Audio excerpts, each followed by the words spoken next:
Hello friends, welcome to our channel. Friends, आज के video में स्पेशली डिस्कस करेंगे उत्तर प्रदेश सरकार द्वारा पुलिस भर्ती एवं प्रोन्नति बोर्ड की तरफ से उप निरीक्षक गोपनीय, पुलिस सहायक उप निरीक्षक लिपिक एंड पुलिस सहायक उप निरीक्षक लेखा के पदों पर सीधी भर्ती का नोटिफिकेशन आउट कर दिया गया है। 1 मई से ऑनलाइन फॉर्म आवेदन होने स्टार्ट हो जाएंगे। लेकिन फ्रेंड्स, इसके लिए एलिजिबिलिटी क्या होनी चाहिए, क्या आपका क्वालिफिकेशन होगा तो आप इसमें फॉर्म फिलअप कर सकेंगे, इस वीडियो में आपको यही बताया जाएगा बहुत ही सेपरेटली। चलिए फ्रेंड्स, वीडियो को स्टार्ट करते हैं। बात करते हैं आपके भर्ती से रिलेटेड और 1 मई से लेकर 31 मई तक फॉर्म ऑनलाइन किए जाएंगे। लेकिन उससे पहले हम जान लेते हैं कि क्वालिफिकेशन क्या रखा गया है इसके लिए। लेट्स सी, जैसे कि बहुत सारे चैनलों के माध्यम से आपने सुना होगा कि भैया ओ लेवल होगा तभी आप इसमें फॉर्म अप्लाई कर सकते हैं। लेकिन फिर देखिए, ऐसा कुछ नहीं है। ओ लेवल के अलावा भी अगर आपका डिग्री अलग है तो उसके समकक्ष होगा तो आप इसमें फॉर्म अप्लाई कर सकते हैं। चलिए हम सिंपली जान लेते हैं। सबसे पहले आप वीडियो को लाइक कर दीजिए और जो भी आपके फ्रेंड्स हैं उन्हें भी शेयर कर दीजिए ताकि वो भी एलिजिबल हो तो फॉर्म इसमें अप्लाई कर सकते हैं। चलिए हम जान लेते हैं, क्योंकि बहुत सारे कैंडिडेट्स का ये कहना है मैंने एडीसीए किया है या फिर बीएससी किया है या फिर बीबीए किया है, तो क्या हम इसमें फॉर्म अप्लाई कर सकते हैं। तो चलिए हम बहुत ही डिटेल्स में जानेंगे, बने रहिए चैनल के साथ और बताएं। देखिए, मान लीजिए अगर आपने बीएससी किया है, ठीक है, कंप्यूटर साइंस, देखिए बीएससी में कंप्यूटर साइंस में एक विषय के रूप में 3 वर्ष रहा है। मान लीजिए अगर आपने बीएससी किया है लेकिन कंप्यूटर विषय जो है आपके 3 वर्ष अगर आपने कंप्यूटर लिया ही है तो आप इसमें फॉर्म अप्लाई कर सकते हैं। देखिए, BSc computer science O level से ऊपर है, ठीक है, यानी कि ओ लेवल से भी ऊपर है। अगर आपने BSc computer science BSc computer science एक विषय के रूप में और 3 वर्ष रहा हो, यानी कि 3 वर्ष आपने एक सब्जेक्ट ये छोड़ा नहीं है, तो आपके पास डिग्री है तो आप इसमें फॉर्म फिलअप कर सकते हैं।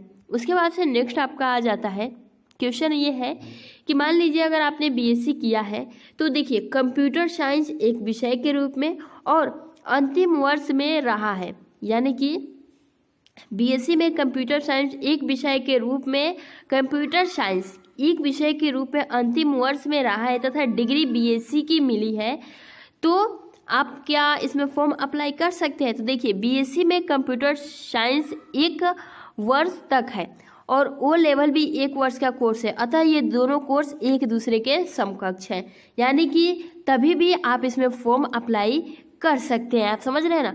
उसके बाद से देखिए, अगर मान लीजिए आपने बीएससी किया है, ठीक है, अगर आपके पास ओ लेवल सर्टिफिकेट है तो कोई दिक्कत नहीं, 1 साल का होता है। लेकिन मान लीजिए नहीं है, तो अगर आपने बीएससी किया है और कंप्यूटर एप्लीकेशन एक विषय के रूप में 3 वर्ष रहा हो परंतु डिग्री बीएससी की मिली है, तो क्या आप इसके ओ लेवल के समकक्ष में आते हैं या फिर ऊपर है। तो देखिए, BSc computer application O level के ऊपर है, यानी कि आप एलिजिबल हो, इसमें फॉर्म फिलअप कर सकते हैं। अब आप अपने अकॉर्डिंग समझ लीजिएगा कि आपका डिग्री क्या है और कौन से सब्जेक्ट रहे।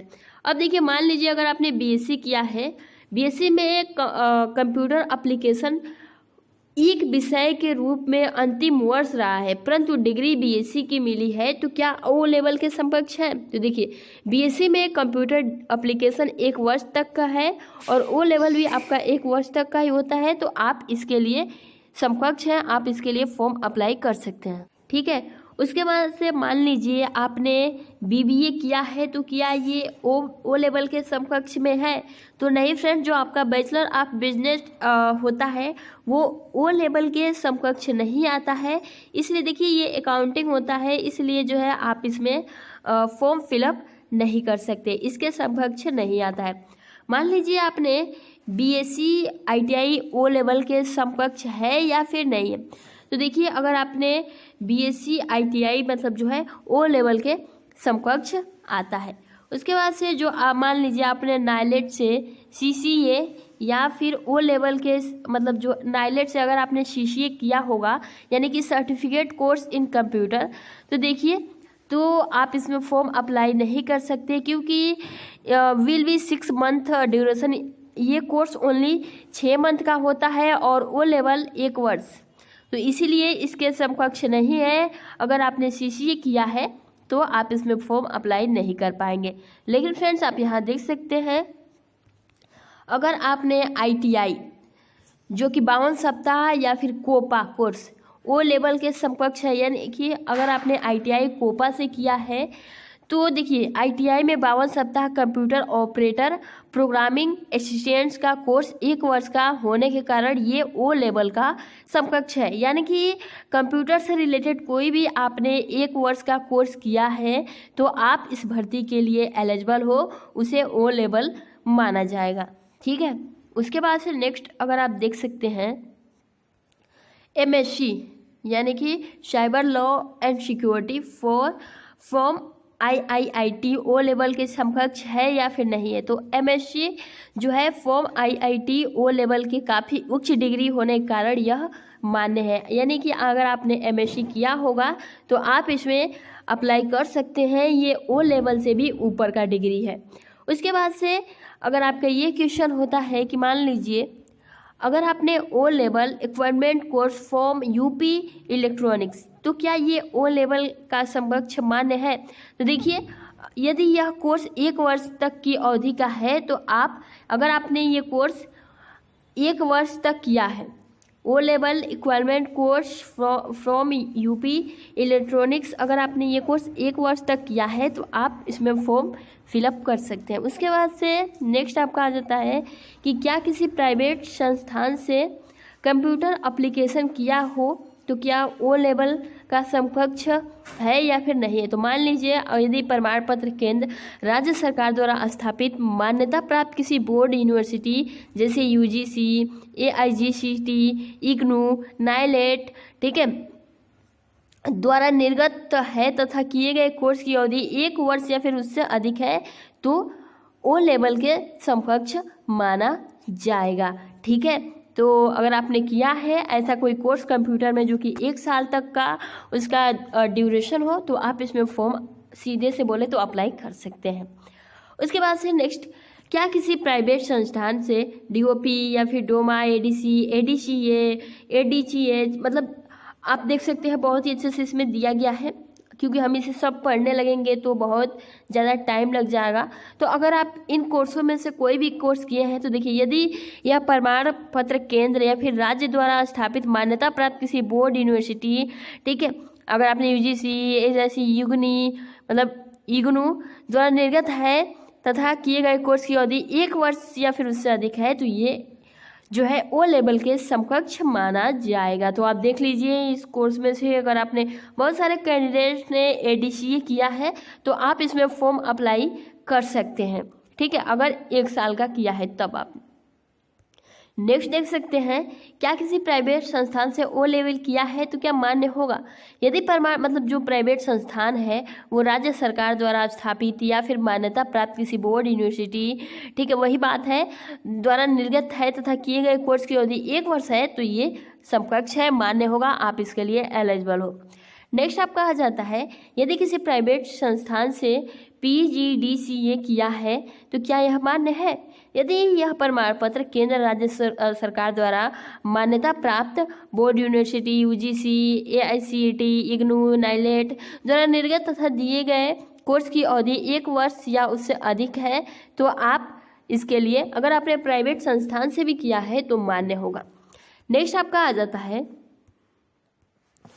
देख सकते हैं, क्या किसी प्राइवेट संस्थान में 1 वर्ष या फिर उससे अधिक अवधि परंतु 3 वर्ष से कम अवधि का डिप्लोमा ओ लेवल के समकक्ष मान्य है या फिर नहीं है।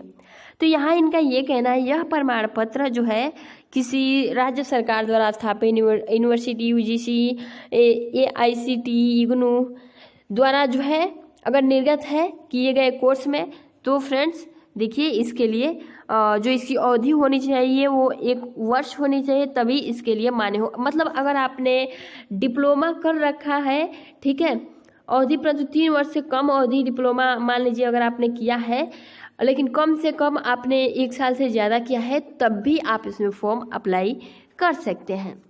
सिंपल बात यह है कि अगर आपने और भी कोई कोर्स किया है लेकिन कंप्यूटर में, या फिर मतलब डिप्लोमा किया है लेकिन उसकी अवधि 1 वर्ष से ज़्यादा है या फिर 1 वर्ष तक है, तभी आप इसमें फॉर्म अप्लाई कर सकते हैं। अब देखिए नेक्स्ट, क्या किसी प्राइवेट संस्थान में 3 वर्ष का डिप्लोमा इन कंप्यूटर इंजीनियर के समकक्ष मान्य है या फिर नहीं है? तो फिर से इनका यही कहना है कि राज्य सरकार द्वारा मान्यता प्राप्त किसी बोर्ड के द्वारा निर्गत तथा उक्त diploma in computer engineering, information technology, electronics engineering में है तभी मान्य होगा। ठीक है, यानी कि इलेक्ट्रॉनिक्स इंजीनियरिंग में होगा या फिर इंफॉर्मेशन टेक्नोलॉजी में, या फिर diploma in computer engineering, information देखिए डिप्लोमा इन कंप्यूटर वो चाहे इंफॉर्मेशन हो या फिर टेक्नोलॉजी हो या फिर इलेक्ट्रॉनिक्स हो या फिर इंजीनियरिंग हो, तभी मान्य किया जाएगा। नेक्स्ट आपका आ जाता है क्या राष्ट्रीय, आप यहाँ देख सकते हैं, चलो ये ज़्यादा कैंडिडेट नहीं किए हैं तो इससे रिलेटेड बहुत ही कम क्वेश्चन आते हैं, जो इम्पोर्टेंट है वो जान लीजिए। अगर आपने UGDCA UP electronic 480 hours, UPDDSCO 1 वर्ष का किया है तो डिप्लोमा समकक्ष मान्य है या फिर नहीं है? तो बिल्कुल मान्य है, आप इसमें फॉर्म अप्लाई कर सकते हैं। क्या किसी बिना PCM के MCA किया हो तो वो व्यक्ति पात्र होगा कि नहीं होगा? तो देखिए MCA BTech के समकक्ष अतः यह 3 वर्ष के डिप्लोमा से ऊपर की डिग्री है, अतः बिना PCA के MA किया है तभी व्यक्ति पात्र होगा। ठीक है, अब देखिए क्या किसी बिना PCM के बिना आपने अगर मान लीजिए BCA किया है तो क्या वो व्यक्ति पात्र होगा? देखिए BCA 3 वर्ष के डिप्लोमा से ऊपर की डिग्री है, अतः बिना PCM किए अगर आपने BCA किया है तो आप इसके लिए पात्र होंगे। तो यही सारी बात है कि अगर आपने मान लीजिए PCM किया है, करने के बिना आपने PDGCA कर लिया है तो आप इसके लिए मान्य नहीं होंगे। ठीक है, क्या किसी PCM यानी कि अगर आपने PCM के बिना A लेवल किया है तो क्या वो व्यक्ति पात्र होगा? तो देखिए A लेवल जो होता है वो आपका 3 वर्ष के डिप्लोमा की डिग्री है, अतः बिना PCM किए ही अगर आपने ओनली A लेवल किया है तो आप इसके लिए एलिजिबल हैं।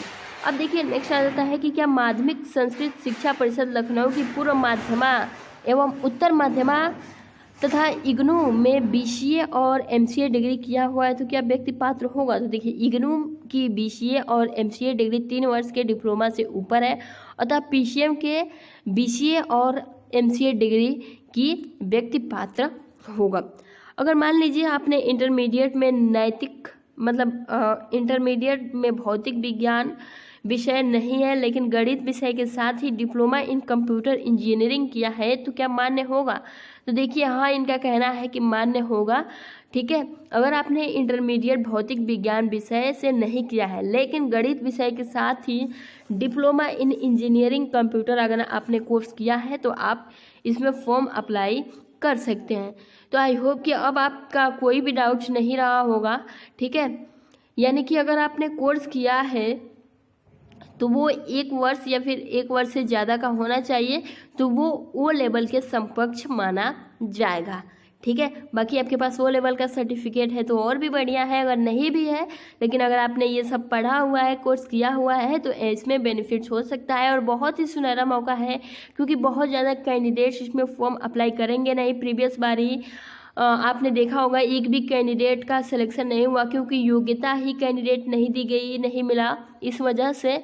तो इसलिए आपके पास सुनहरा मौका है, आप अच्छे से इस वीडियो को दोबारा से देख सकते हैं या फिर कमेंट बॉक्स में कमेंट्स कर सकते हैं, हम रिप्लाई जरूर करेंगे। चैनल के साथ जुड़ जाइए, आपको प्रीवियस ईयर पेपर भी प्रोवाइड किया जाएगा।